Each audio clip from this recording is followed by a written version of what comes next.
예, 할렐루야. 예, 오늘은 하나님이 일하십니다 라고 하는 제목으로 여러분들과 함께 하나님 말씀 듣겠습니다. 교회를 다니는 사람들은 처음에 성경 공부를 하죠.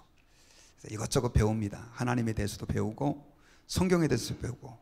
근데 기도에 대해서 배울 때 공통적으로 마음에 가지는 의문이 하나 있습니다. 그게 뭐냐면, 하나님은 기도하면 다 들어주신다, 이렇게 우리에게 성경을 통해서 말씀해 주고 있는데요,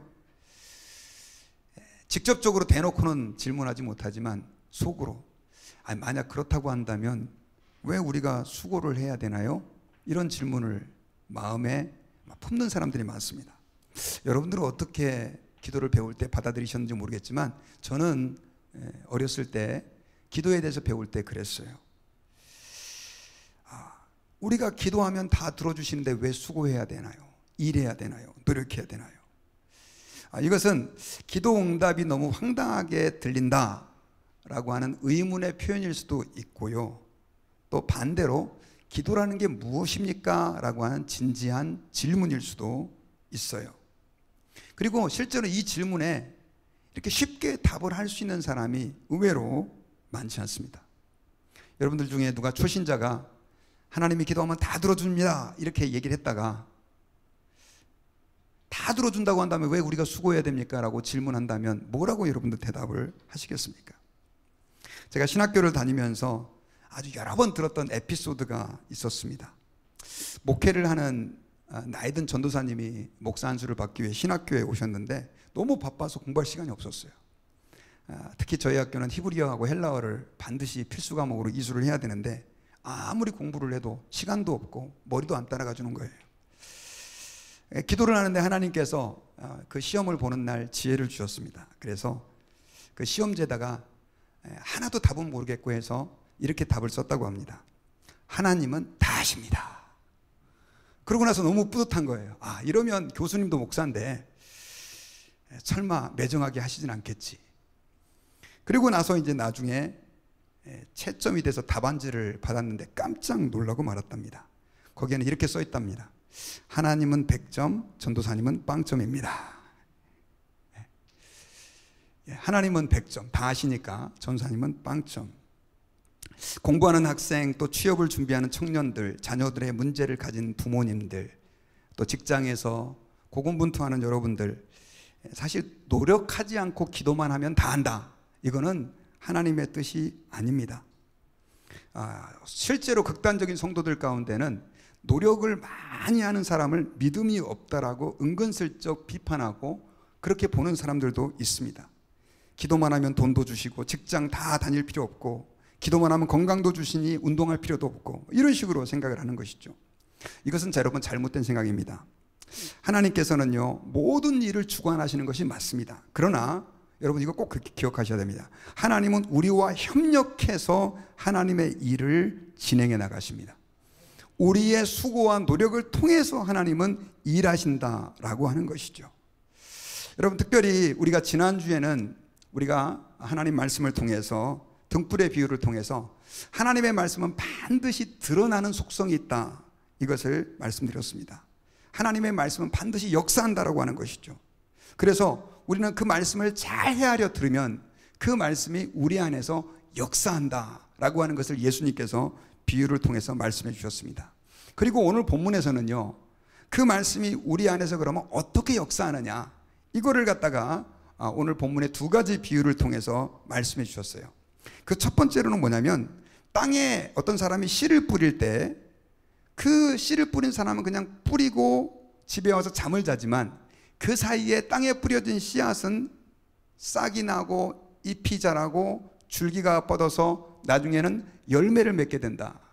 이 과정이 어떻게 일어나는지 이 뿌린 사람은 잘 모르지만 이거는 저절로 이루어지게 된다라고 하는 것을 예수님께서 말씀하시면서 우리 안에서 하나님이 어떻게 역사하는지를 우리에게 말씀해 주고요, 또 한 가지는 겨자씨의 비유를 통해서, 제가 몇 주 전에 아마 살짝 말씀드렸지만 가장 작은 씨인 겨자씨가 큰 나무가 된다.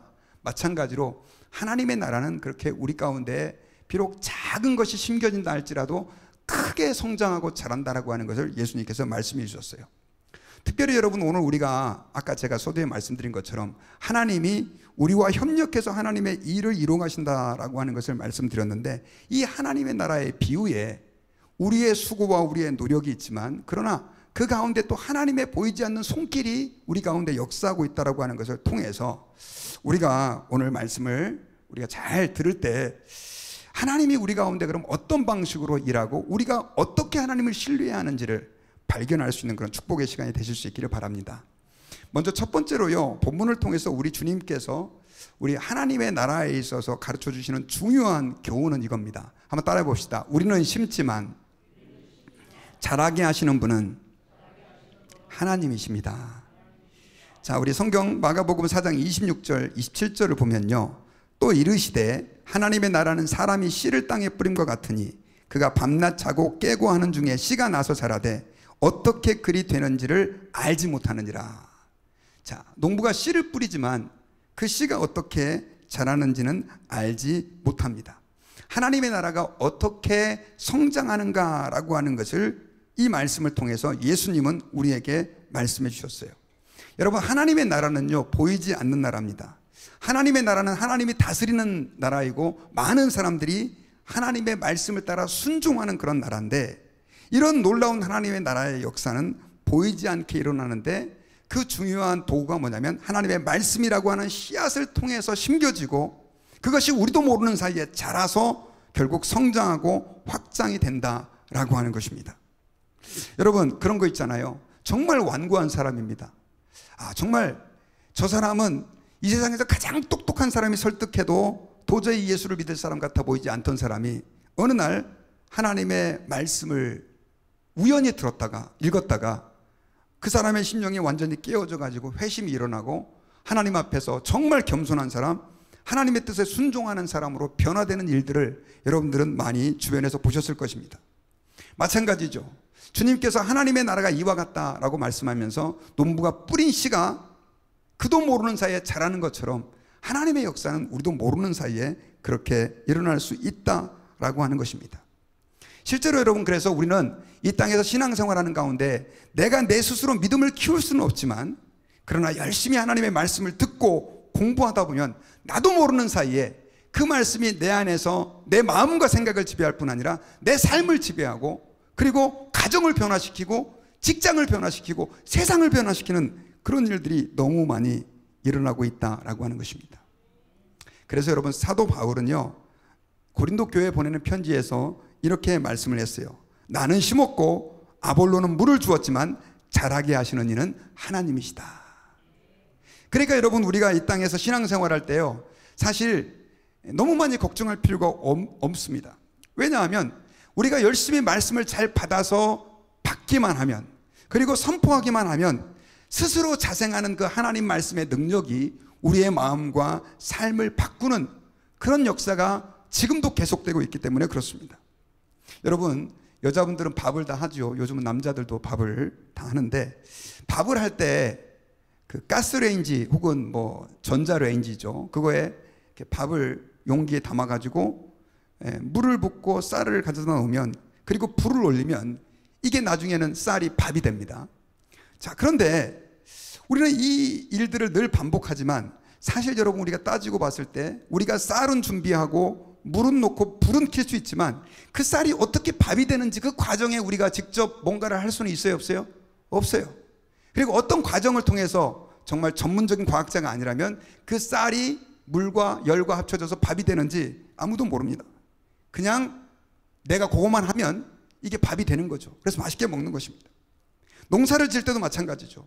예수님께서 오늘 비유를 드셨지만 씨를 뿌리고 땅을 갈고 이렇게 하면 이 씨가 나중에 스스로 열매를 맺는 거죠. 하나님의 나라의 역사도 여러분 이와 같습니다. 하나님께서 우리에게 하나님의 말씀을 주시고 또 하나님의 그 뜻을 알려주셨을 때 이것이 우리 안에서 내가 모르는 사이에 자라가지고 엄청난 변화의 역사를 일으키고 하나님의 뜻을 이루어 가신다라고 하는 사실을 기억해야 합니다. 그래서 여러분, 성경에서는요, 이런 예가 굉장히 많이 나와요.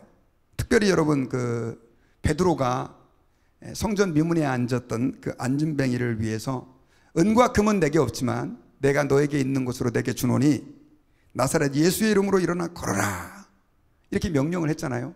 자, 베드로는 그 구걸하던 사람에게 은과 금은 내게 없지만 나사렛 예수의 이름으로 일어나 걸어라라고 명령을 했을 때 놀라운 것은 그 다음엔 하나님이 역사하셔가지고 평생 걸어보지 못했던 그 사람이 그 성전 미문에서 일어나가지고 기뻐 뛰며 감사하며 하나님께 영광을 돌렸다라고 하는 기록이 사도행전에 기록되어 있어요.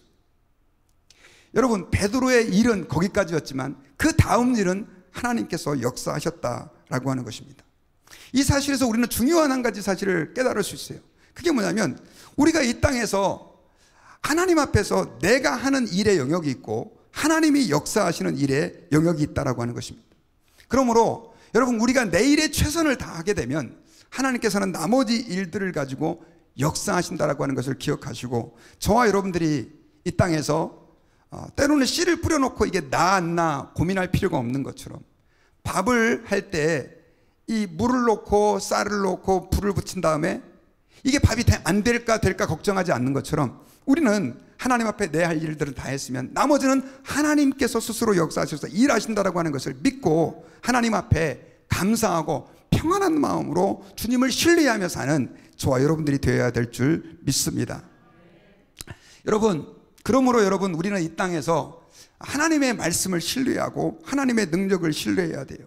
우리는 너무나 자주 내가 뭔가를 하려고 그래요. 하나님께서 하셔야 되는 그 영역임에도 불구하고 이걸 갖다가 내가 붙잡고 왜 안 되지?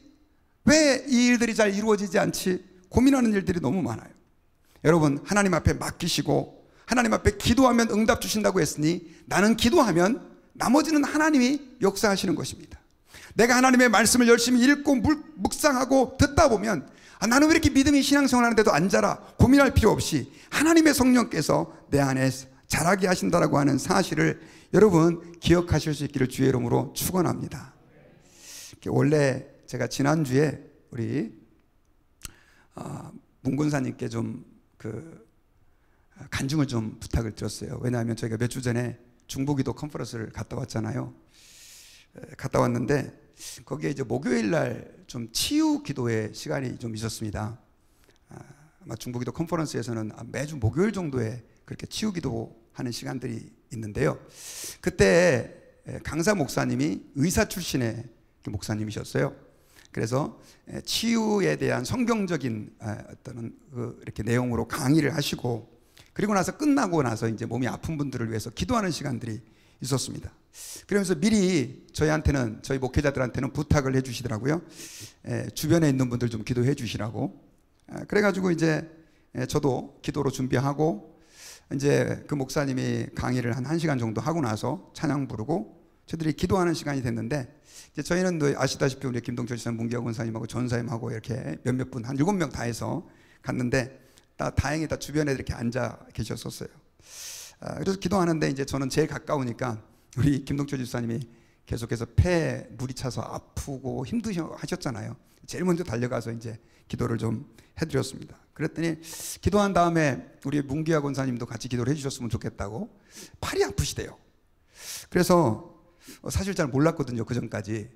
그래서 열심히 이렇게 기도를 해드렸습니다. 그리고 이제 저는 그날 이제 집회 마치고 이렇게 따로 이렇게 왔는데, 그 다음날 권사님이 이런 얘기를 하세요. 목사님, 팔이 나왔습니다.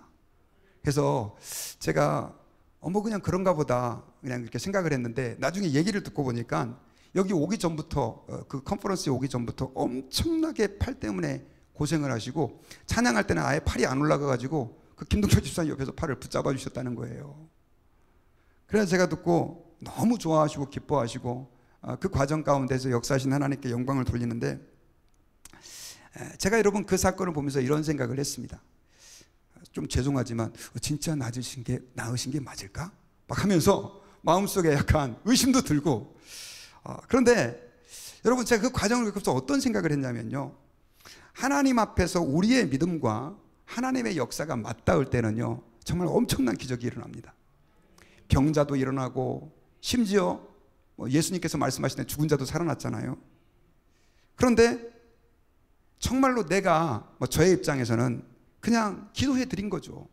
믿음으로 하나님 너무 고통 가운데 있는데 역사해 주옵소서. 이게 저의 일이었던 거죠. 여러분 무슨 뭐 제가 특별한 능력이 있어갖고 그런 게 아니라 저는 그냥 기도해 드린 거죠. 그 다음에 누구의 영역이셨죠? 하나님의 영역이셨죠. 그래가지고 권사님 너무 좋아하시는 거예요. 팔을 뻗어서 올리시고. 또 이런 일도 있었습니다. 제가 한 2달 동안 엄청나게 머리가 아파가지고 고생을 했습니다. 이게 아프다기보다도 뱅뱅뱅 도는 그런 이렇게 병이 저한테 생긴 거예요. 알고 봤더니 인터넷에 검색을 해보니까 이게 뭐 이석증인 것 같아요. 그래서 이렇게 눕기만 하면, 이렇게 평상시 생활할 때는 괜찮아요. 제가 계속 설교도 했으니까. 근데 눕기만 하면 머리가 뱅뱅뱅 막 돕니다. 혹시 그런 거 경험해 보신 분 계시죠?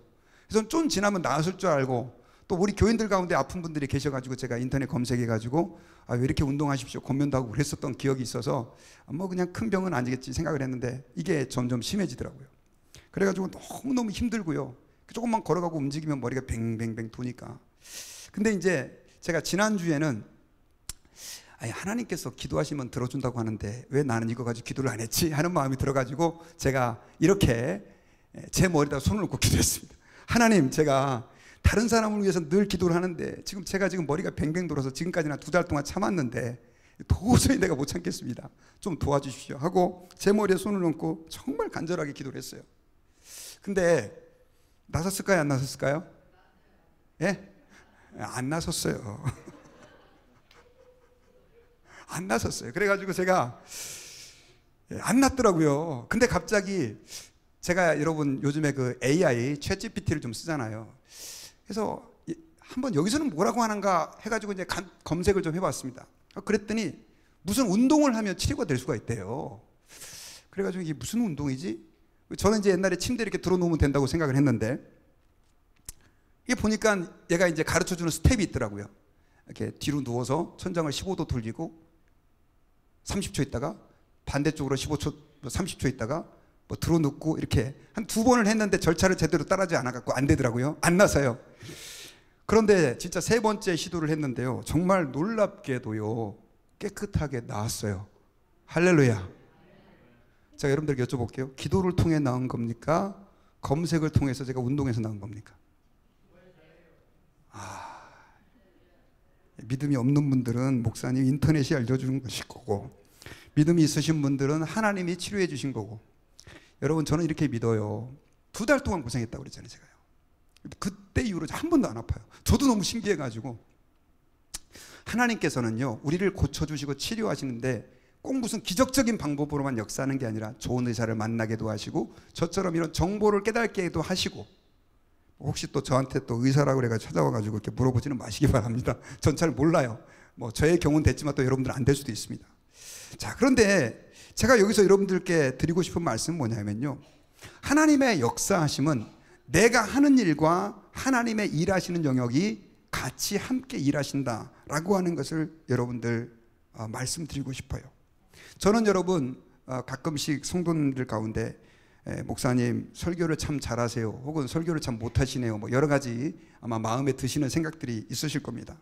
근데 참 목회자로서 성도들에게 설교를 통해서 은혜 받도록 한다는 게 너무너무 힘들어요.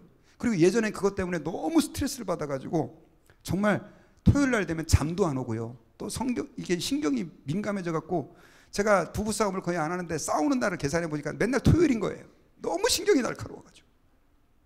근데 제가 나중에 깨달은 게 있어요, 여러분. 제가 성도들에게 은혜를 끼치는 게 아니라는 거죠. 저는 제가 목사로서 최선을 다해서 설교하면 나머지 성도들의 심령 속에서 역사하셔서 은혜를 받고 그들의 삶이 변화되는 것은 사실 누구의 몫입니까? 누구의 몫이에요? 하나님의 몫이에요. 그러니까 여러분, 은혜 못 받더라도 너무 뭐라 하지 마세요. 사실 제가 제대로 준비를 못했다고 한다면 그건 저의 책임인 거죠. 근데 여러분, 그럴 수도 있어요. 제가 최선을 다해서 설교 준비를 했는데도 하나님의 은혜를 안 주실 때도 있어요. 여러분들의 심령의 마음밭이 길가와 같고 가시밭과 같으면 은혜 못 받는 거죠. 그래서 여러분, 우리는 신앙생활할 때요, 저는 여러분들이 좀 구분을 하셨으면 좋겠어요. 나의 역할과 하나님의 일하시는 영역에는 차이가 있다. 우리가 최선을 다해야 돼요. 열심히 공부해야 되고, 그 다음부터 역사하시는 분 하나님이다라고 하는 거죠. 이 믿음을 가지면요, 우리는 이 땅에 살 때 평안하게 살 수 있어요. 왜냐하면 나는 내가 해야 될 일에 최선을 다하고 결과는 하나님의 섭리에 맡기는 거죠. 내가 최선을 다했는데도 결과 시원찮아요. 우리는 하나님께 그렇게 물어볼 수 있겠죠. 그러나 여러분, 하나님께서는요, 내가 최선을 다했다고 한다면, 그 역사하실 때 내가 원하는 대로 결과를 안 주셨다고 한다면, 그것은 여러분 믿으시길 바랍니다. 더 좋은 계획을 가지고 계시기 때문이에요. 믿습니까, 여러분? 전도할 때도 마찬가지죠. 우리 교회도 열심히 전도하는 분들이 계신데, 누군가에게 전도하는데, 목사님 이 사람 아무리 전도해도 마음이 안 열려요. 목사님 말씀대로 기도도 열심히 하고 그 사람을 위해서 맛있는 것도 사주고 많이 했는데 잘 안 돼요. 여러분, 우리가 전하지만 그 사람의 마음을 바꾸시는 분은 누구다? 하나님이다. 그러니까 너무 걱정할 필요 없어요. 그냥 나는 내 일을 하면 되는 거예요. 그럼 하나님께서 때가 되면 거두게 하시는 줄을 믿으시기를 바랍니다. 직장에서도 최선을 다해서 했는데 진급이 내 마음대로 안 된다던가, 혹은 좋은 결과가 내 마음에, 내 눈에, 내가 원하는 시간에 안 맺어질 때 여러분 너무 낙심하지 마십시오. 하나님께서는 여러분들의 모든 수고를 아시고 때가 되면 좋은 것으로 우리에게 응답해 주시고 역사하실 때가 있으실 것입니다. 아이를 키울 때도 마찬가지인 것 같아요. 우리 젊은 부부들 가운데 아이를 키우는 부분들이 많이 계신데요, 참 아이를 내가 원하는 대로 잘 키운다는 게 거의 불가능한 일입니다. 그러나 우리가 아이를 잘 키우기 위해서 내가 해야 할 일에 최선을 다하면 나머지는 하나님께서 책임져 주신다라고 하는 사실을 여러분들이 믿으실 수 있기를 주의 이름으로 축원합니다. 그렇게 되면 우리는 평안함 가운데 하나님이 일하시는 영역들을 인정하면서 하나님을 신뢰하면서 살아갈 수 있어요. 여러분, 하나님의 나라는요, 스스로 나도 모르는 사이에 자라고 성장하는 나라입니다. 농부가 씨를 뿌리지만 그는 그 뿌려진 씨앗이 어떻게 자라는지 열매를 맺는지 잘 모릅니다. 때가 되면 주소만 하는 거예요. 마찬가지예요.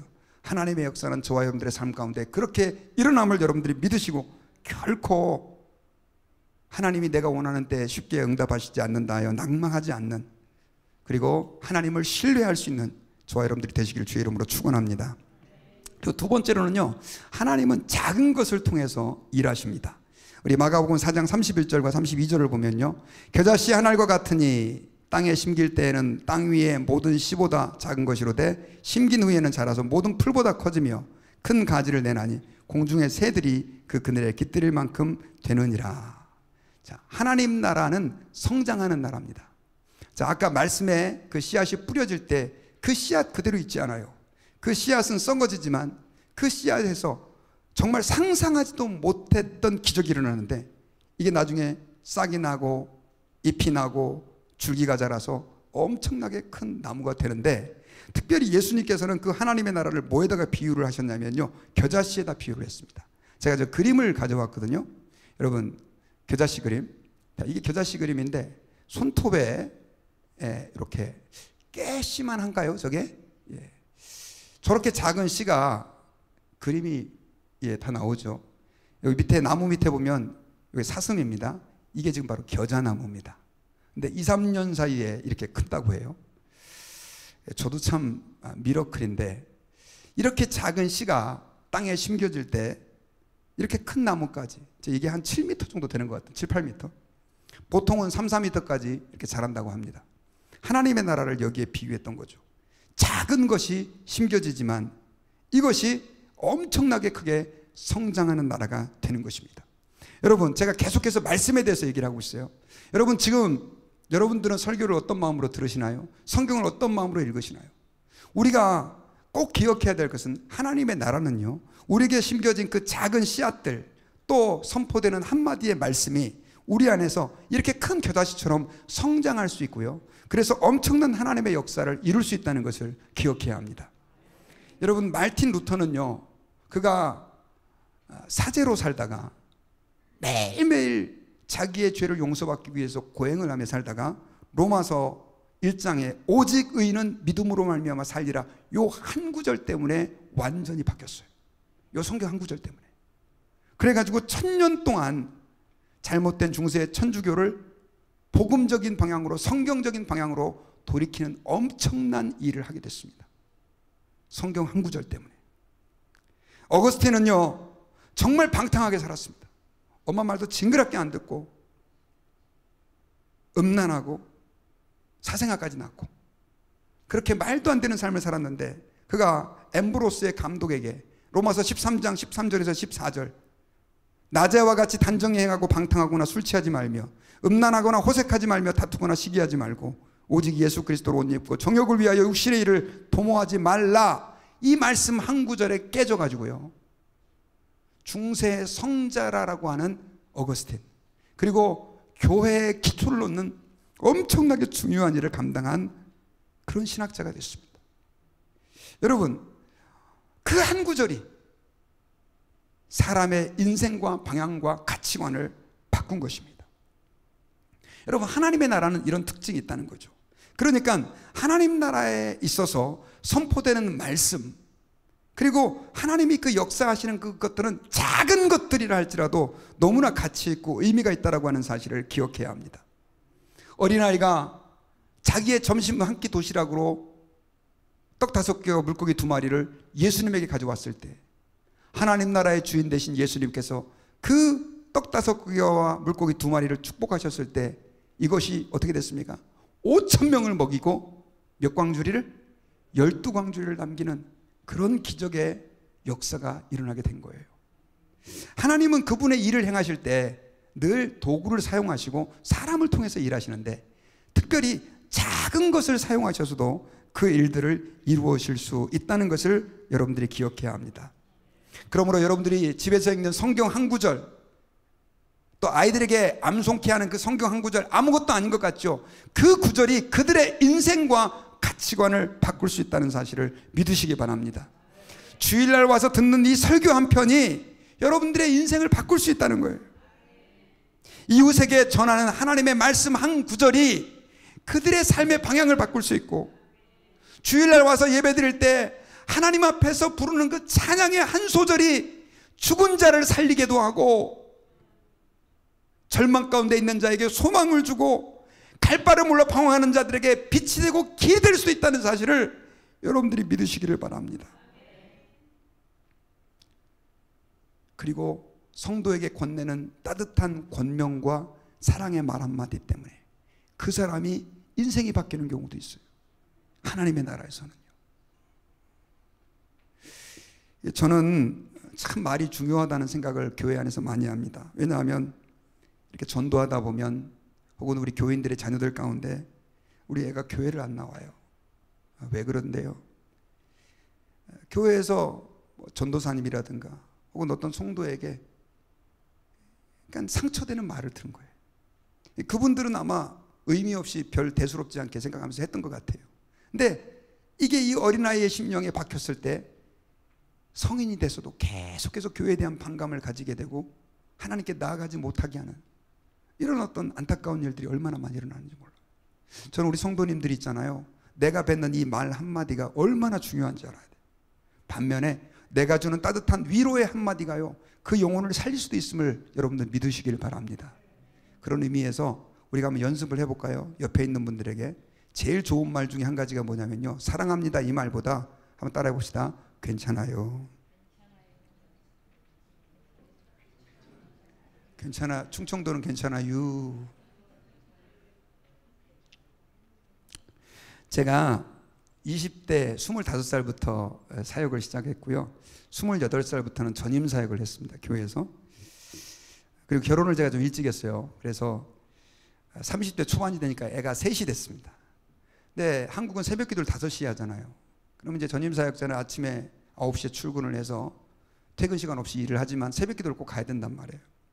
근데 저희 교회는, 제가 섬겼던 교회는 광명에 있었던 교회인데 부목사가 2분이 있었어요. 풀타임. 그래서 저 한 주, 다른 부목사님 한 주, 담임 목사님 한 주, 이렇게 새벽 기도 돌아가면서 설교를 했습니다. 그래서 이제 저는 이제 어떤 한 주 새벽 기도를 하니까 열심히 이제 준비해가지고 이렇게 설교를 하는데, 문제는요, 제가 너무 피곤했는지 한 번은요 새벽 기도를 빠뜨려 버린 거예요. 늦잠을 잔 겁니다. 자명종이 울렸는지 안 울렸는지. 어떻게 됐겠습니까? 그때 한 교인들이 한 60명 정도 새벽 기도 나왔거든요. 저희 담임 목사님은 그때 저희가 5시에 예배를 드리면 4시 반에 꼭 와가 있다가 저같이 빵꾸를 내려놔가지고 땜빵으로 설교를 하셨어요. 그래 이제 아침에 출근을 했지 않습니까? 제가 얼마나 세상 말로 뭐가 팔리겠습니까? 목사님 죄송합니다. 그랬더니 그 목사님 이러시더라고요. 괜찮아. 뭐 젊은 사람이 그럴 수 있지. 그래 목사님 제가 열심히 하겠습니다. 그리고 이제 그 다음 날은 열심히 제가 설교를 잘 했습니다. 그런데 그 다음 날 또 사고가 터졌습니다. 깨보니까 아침 6시에. 저는 그때 죽는 줄 알았습니다.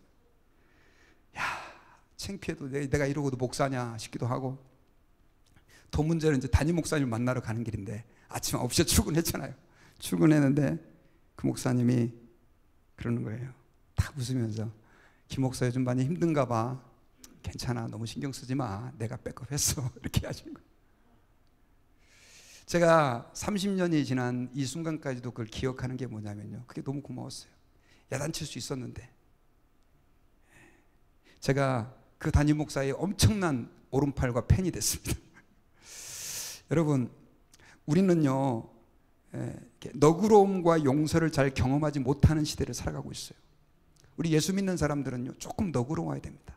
정말 그게 큰일이 아니면 우리 젊은이들 머리에 물들인다고 뭐라 하지 마시고요, 야, 네 머리 노란색이니까 아주 스타일이 새롭다, 격려도 좀 해주시고, 조금 튀게 보인다 할지라도 개성 있다라고 얘기해주고, 이러면 교회가 은혜로운데 어떤 교회는 맨날 불러다가 야 이놈 새끼야, 어른 봤으면 인사해야지 막 아니 먼저 인사하면 되는데 그런 걸로 상처를 받아요, 젊은 사람들.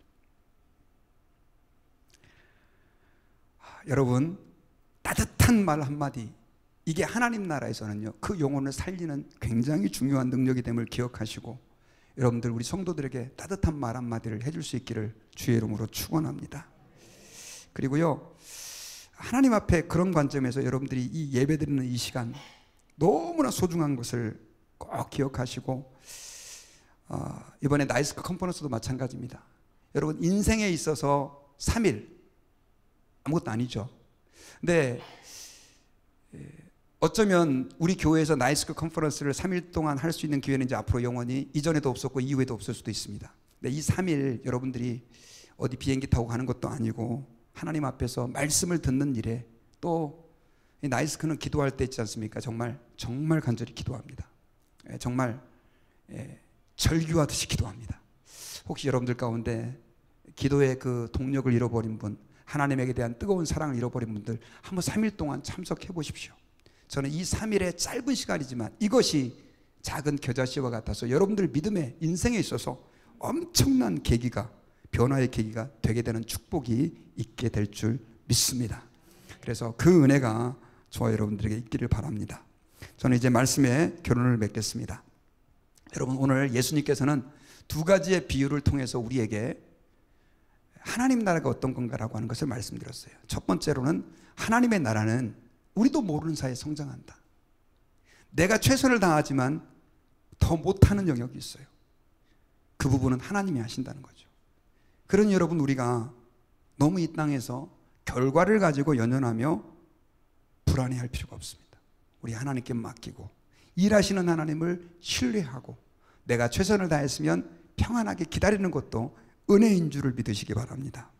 그리고 겨자씨 한 알이 너무나 작은 씨앗이지만 심겨졌을 때 큰 나무를 열매를 맺는 것처럼 여러분들의 심령 안에 하나님 나라 안에서 던져지는 그 말씀 한 구절, 그리고 헌신 한 가지는요 큰 열매가 될 수 있다고 하는 것을 기억하시고, 저와 여러분들이 오늘 그 주님의 능력을 신뢰하면서 기쁨으로 신앙생활할 수 있기를 주의 이름으로 축원합니다.